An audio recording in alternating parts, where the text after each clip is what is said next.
We played one of those other role playing games this weekend. Maybe we should talk about it. We could talk about Monster of the Week RPG as well as how it will help you run a better D&D mystery. I'm Nerdarchy. And I'm Nerdarchy Steve. Welcome to Nerdarchy for Nerds by Nerds. Now let us demystify Monster of the Week.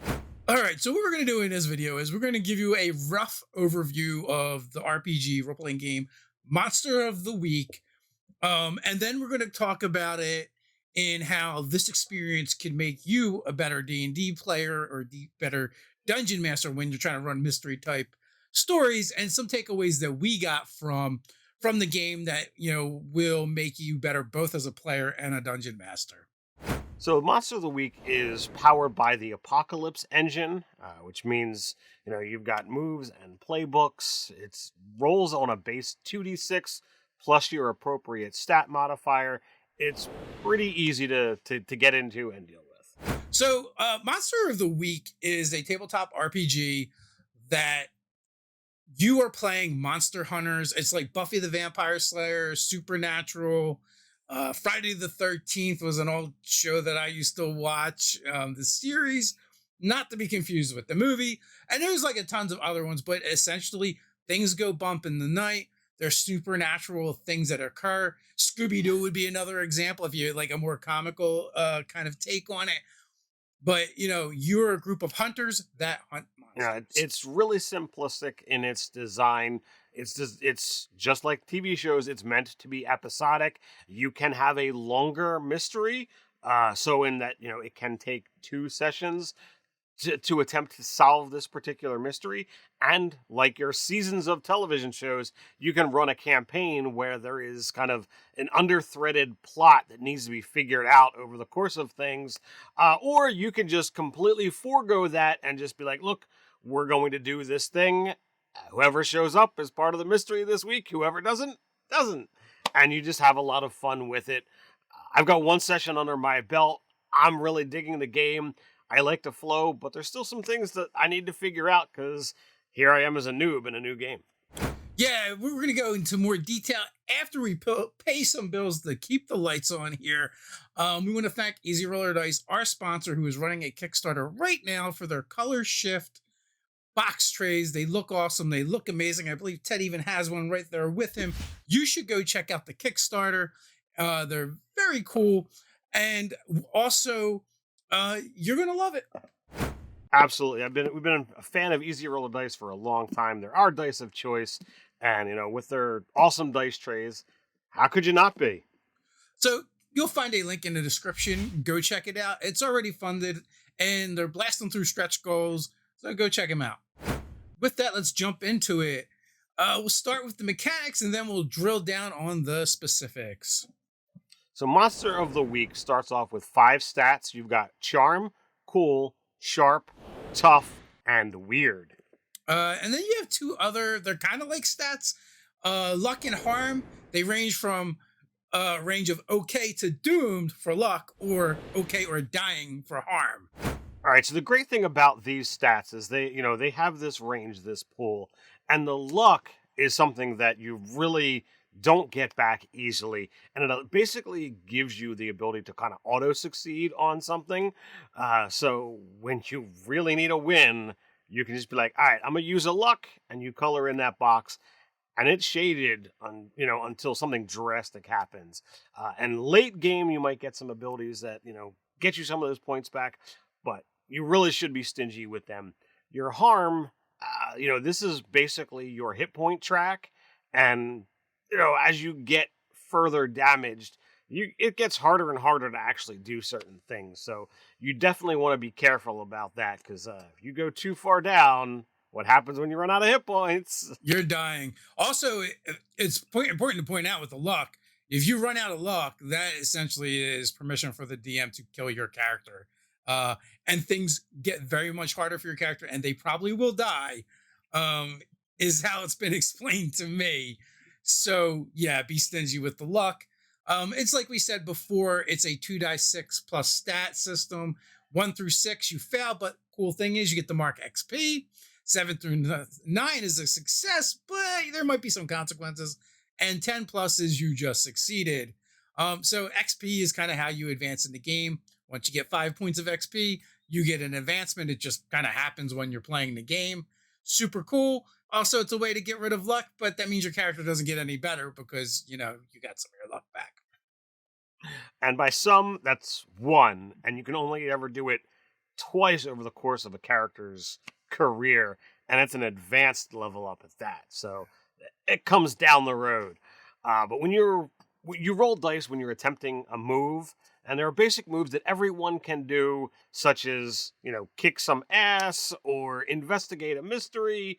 But every character has a playbook, as we kind of briefly mentioned before, that are unique moves that every hunter, explorer, call them what you want. Every archetype can do, and each move is associated with a particular stat. Yeah, and also like when you think of playbooks, think of like archetypes from shows like Buffy the Vampire Slayer or Supernatural, because those are the kind of those are the kind of games that we're playing with Monster of the Week. So the question is, are any of you playing Monster of the Week games? Any other Powered by the Apocalypse games? What are your thoughts? How do you like them? Do you use some of the elements from those games, some of the mechanics of those games in your D&D games? If so, share your thoughts and your tips with the Nerdarchy community below. And if you want to help support Nerdarchy out, do all the things that make YouTube happy, like, share, subscribe, even attune to that notification bell. And real quick, remember, Mondays, Wednesdays, and Fridays, we drop new videos over here on the channel, so come on back and see what's new. So let's jump into it, and let's talk about kind of an overview of our playbooks. So when you dive into a playbook, and I'm just happen to pull up the Wronged as one of the options, it gives you the breakdown of choosing what you look like, choosing your stat assignment, and then it goes into some RP stuff that you get to pick, and then you actually get to pick what your moves are, and each class or each archetype, each hunter, if you will, has different things, as we said earlier, that are very thematic to what that particular class is. And it can be a lot of fun. And then after you pick your moves, you get into your gear. And depending upon what kind of hunter you are, your gear could be, very minimalistic to, holy crap, I got a lot of stuff. Yeah, so you get 12 playbooks in the initial book, and then Tome of Mysteries gives you another 4. I believe there's another book as well that I don't know if there are more in that as well. I don't have that one. Also, your stat arrangement kind of is going to come from your playbook as well. Like the great thing about playbooks is they're almost like pre-gen character sheets that you have some choices to make. So they're not going to be exactly the same all the time, but it also makes it really easy because all you have to do is follow the directions. And even if you don't understand the game or know how to play it, you can essentially create a character fairly easy. You might have to go back and be like, oh, I made some choices that don't work, but for the most part, I feel like anybody could go through and make one of these characters. The one thing that I really like when you're picking your stats, you have a range, you have a selection of things. Every class, every hunter is good at one particular stat, so they're always going to have a single +2, which stats range from like a -2 to a +3 as your overall choice. But very few things actually get a -2. But you typically get a -1, a 0, a +1, a +1, and a +2 that are spread out. But you don't get to just put them wherever you want. You kind of have to pick the range that best works for you and that particular character, which I think is great because by raw, you're only supposed to have in an adventuring party one of any given hunter type. But if everybody kind of goes into a particular class orientation, well, what happens if nobody takes this particular stat as their +2? There's still enough ways to be like, well, maybe I'll take a selection that's going to make that be my +1, so that we've got somebody who is at least lined up to be able to handle, oh, I want to be good at talking to people, so my charm should be better. Or, oh, we need someone who's sharp to be able to handle our investigation. So now moving on to moves, you're gonna have a certain number of basic moves. These are moves that everybody can do, and I believe there's 8 of them. Act under pressure, help out, investigate a mystery, kick some ass, manipulate someone, protect someone, read a bad situation, use magic, right? And they're vague, and each one is associated with one of those different stats that you have.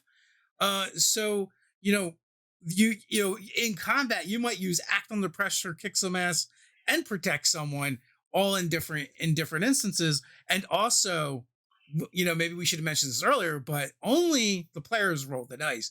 GMs don't roll any dice. We don't really set difficulties. We just interpret, the outcomes, kind of the keeper. That's what you're called when you're playing the game, and the players are the hunters, right?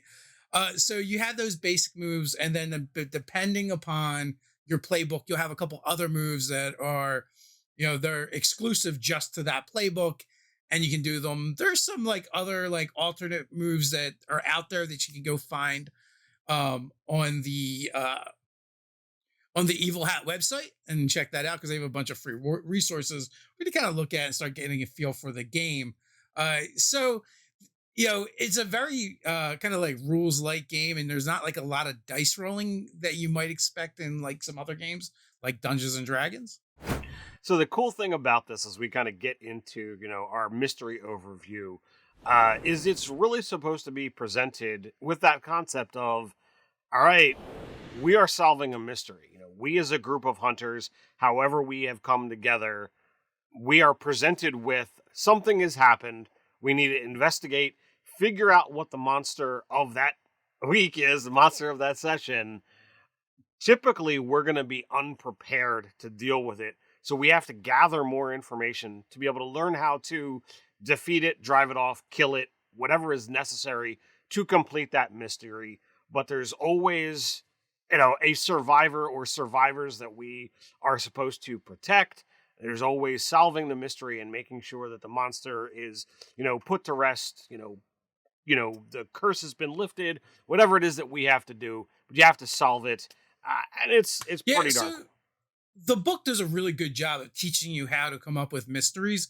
And this is the part that I think you could really take forward into other role-playing games, especially Dungeons and Dragons, because it's really hard to create a mystery in Dungeons and Dragons, in my opinion, of all the different types of adventures you could run. And so, like, basically, just a broad overview is, you come up with a general premise. You surround that premise around a monster. You come up with some bystanders, some locations, and then the thing that I really like is they have something called a countdown, and the countdown goes day, shadows, sunset, dusk, nightfall, and midnight. And what the countdown is essentially like these are the things that are going to happen if your hunters do nothing, up until like the bad worst possible thing at midnight, right? And depending on how far along the monster gets down this track, or the premise gets down this tracker, will determine like what your hunters have to deal with. So you're going to deal with the tracker based on what the hunters do, and then the hunters are going to have to deal with everything else based on where the tracker's gone to. I think this is a cool concept to add into your D&D games. Now, obviously, if you want to know more about it, you should go get the Monster of the Week game and read it. It's not a very big book, and frankly, one of the cool things about this is like, I've only played 2 or 3 sessions. I've read through the book, skipping the playbooks because that's player stuff. And I'm like, I probably don't really need that. And like, I kind of pick through it as I need it and go back to what my players pick so I can know what they can do. But you don't need to know all that up front, I feel like. And then I was able to, run a session 0 in our first session that I felt went pretty well. Yeah, I thought it was a really fabulous experience. Talking about experience, I was really thrown for a loop. I've played quite a number of different RPGs over my years of gameplay, but I was not prepared for, some of the changes that this game makes. As we talked about, some of these basic moves are very open-ended. So when you say, I want to protect someone, and the DM's like, well, how are you doing that? It's like, oh crap, I need to actually, go insert myself in between, this horrid monster and this person that I'm trying to protect. And I'm like, all right, I guess I'm doing this thing. And it was definitely a lot of fun, using magic. There are some options, but there's also like, all right, can I expand upon that? Are there anything else that I can do that isn't horribly complex, but still falls in this realm because my character is someone magic oriented. So what can I try? What can I do Yeah, here? and the cool thing about it is open end, like Ted said. So you can just like be like, I want to try this. And your keeper will probably say, okay. But here's the caveat. Like during the game, Ted's like, you can summon monsters. I can summon a monster. I'm like, yes, you can. But because the way our roles work in Monster of the Week, 1 through 6, failure. 7 through 9, you succeed, but there's a consequence. So, like, you might summon the monster, but it's not under your control. So it could prove problematic. On a 10, you succeed, right? So you have to think twice about what it is you're going to do, because also the more powerful workings of magic you want to try, I feel like that means the consequences are going to be worse if you do mess them up. And also, like we said, like the moves are very vague. At least the basic moves are anyway, where we're playing the game and the hunters were investigating this campground, and there was a pool that had a hard cover on it, that kind of one of those ones that kind of just like flips back. And they're like, well, we want to look in there. Well, they did, and it was full of zombies. And they're like, oh, we want to unsee this. And they wanted to, one of the players is, can I just hold it down? And I was like, yes, you can. And we're like, well, what kind of role is that? Is that like a kick-ass role? I'm like, nah, I think that's an act under pressure role. And so then the player has to make that roll, and in that case, like they succeeded with consequences. So it means they're going to take a little bit of damage as zombie arms swipe and claw at them as they try and get out. So there's definitely some like fun and cool things like that. Now I want to say, like, I feel like, both from the DM side and from the player side, we can take some of these experiences that we've had and some of these rules and use them to run better D&D games. So after one session under my belt, seeing what you had done, the air of creating a mystery, of putting up these scenes and having things where the players need to find clues in order to complete this. As you said, running a D&D mystery is a bit difficult. Sometimes players are expecting, I just roll a die and I get information, and it doesn't always work that way. Some things can't just be found through, well, let me just try this. So I think, first and foremost, Monster of the Week has a guideline. It has the structure to be able to help keepers and thus DMs how to run things to have that kind of game. It also does a good job of showing you how to create a very sandboxy style game, because that's what it is. And the cool thing is, like, the bystanders all serve a purpose, as do the monsters, as do the locations. Locations themselves can have moves, which would be like traps or hazards, or tricks, maybe in a traditional D&D sense of it. So they're all things you can take away. But from the player side, before we even start the game, is the playbooks all have these history questions. And what they do is they relate to each of the other players.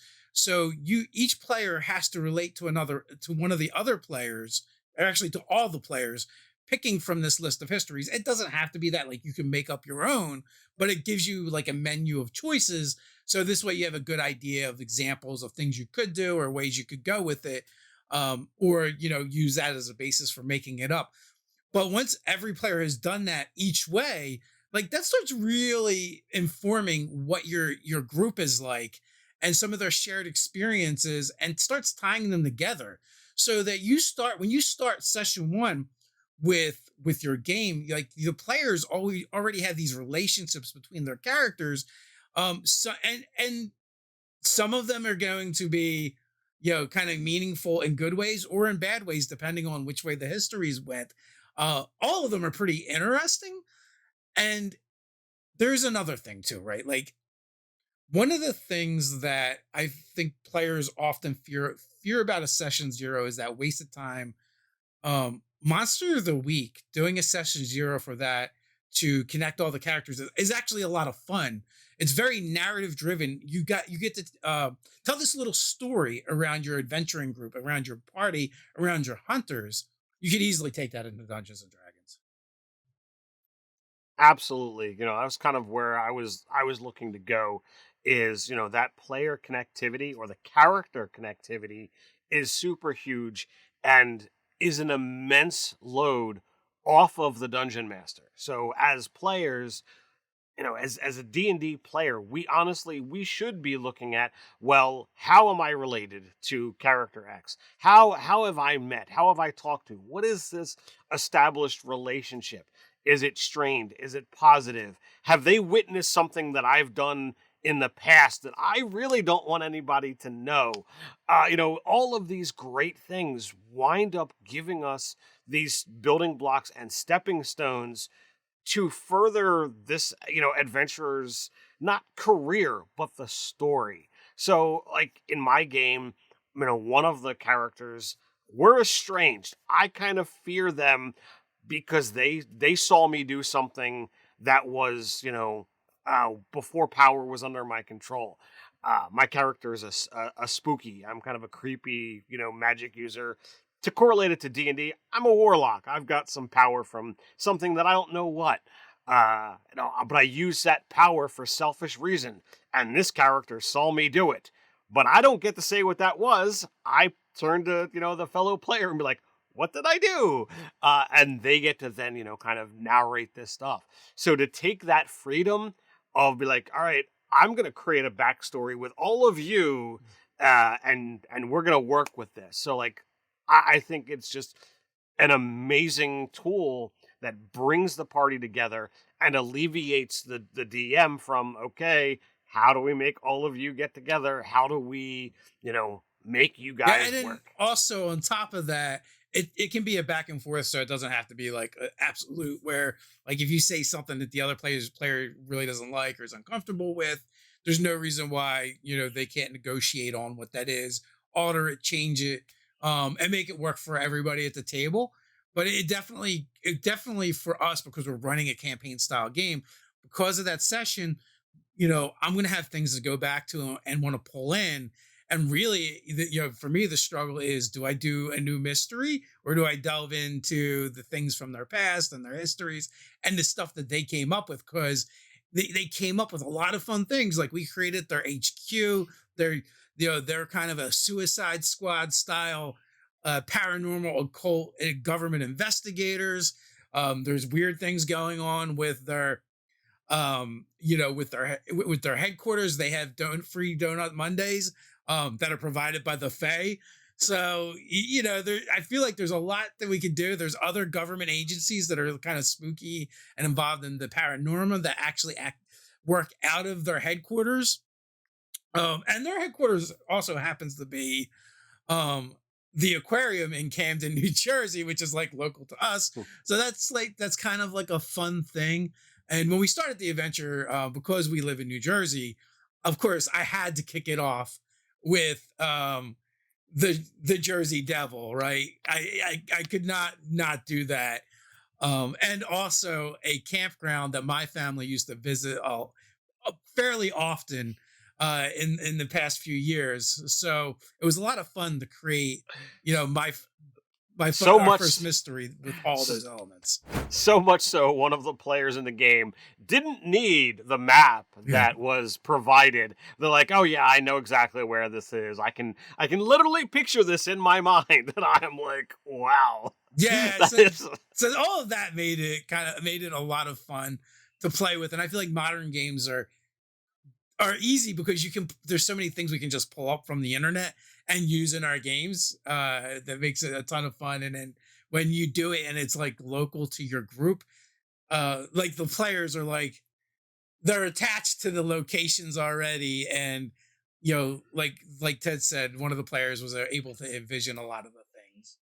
So, when it's not the end times and you can actually go to a place and grab a brochure or the fold out map that, Yeah. might be there, you could literally be like, all right, I'm going to hand this over to you. And you're literally giving them a prop that is the actual thing that you would be getting when you're there, which I know you can't really do that in D&D unless you get handmade props. Yeah. But for a modern game like this, I don't think there's anything greater. And then not only that, you could probably do it for free. I mean, you have to drive there, so your gas money or whatever. But you basically do it for free, and you don't have to do much work for doing it. You can go out and into the world and get some fresh air while you're at it. So hey, If you like this video, here's another non-D&D video we did. Move over, D&D. It's time for some Cypher System. If you'd like to help support Nerdarchy in another way, why not check us out on Patreon? Even $1 a month is pretty awesome. As a thank you, you'll receive monthly 5e content for players and DMs alike, a chance to game with us, and more. So until next time, stay nerdy. nerdy.